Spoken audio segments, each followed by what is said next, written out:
The Naked Scientists podcast comes to you from Cambridge University and is supported by the Wellcome Trust, the EPSRC, the STFC, the Natural Environment Research Council, and UK FAST. For more cutting-edge science, join us online at nakedscientists.com.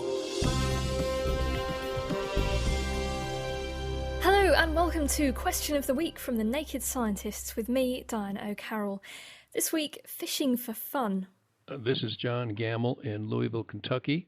I know that in order to encourage mammals and other creatures to reproduce, there's always a sort of a payback, and that makes sense as long as there's some kind of physical contact between the mating partners. But I cannot figure out what it is that induces fish to get a big charge out of just squirting their seed into the water. Do fish get the same thrill out of the same things as we do? Hello, I'm Mark Briffer, a marine biologist at Plymouth University. The fundamental question here is whether fish are ever capable of experiencing pleasure at all, including at the spawning event when they release their gametes. One problem that we have is that we can't exactly go up to a fish and ask, "How was it for you, darling?" And this is a general problem in understanding what feelings non-human animals might or might not experience. One area that has been the subject of a large amount of research in fish is the experience not of pleasure but of pain. In an experiment where rainbow trout received an injection that would have been painful to humans, they showed behaviours like rubbing the affected area, which went beyond a simple reflex response, and there were also specific nerve fibres that responded to the injection. Therefore, fish might experience something akin to pain in humans.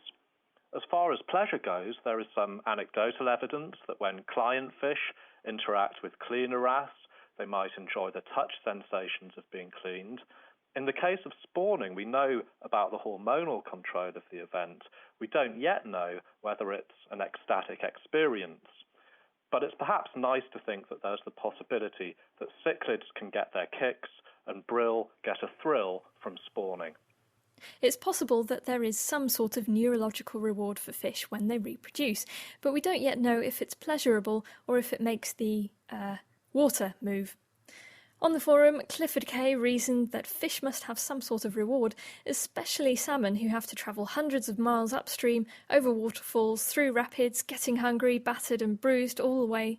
Then they either lay eggs or fertilise them, and then they die.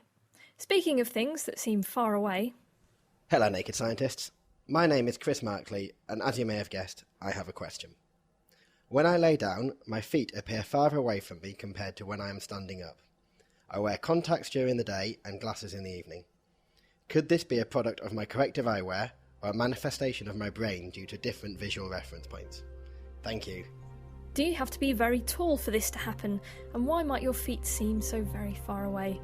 Send your answers to chris@thenakedscientists.com. You can write them on the forum at thenakedscientists.com/forum. You can Twitter at Naked Scientists, or you can check out our Facebook page.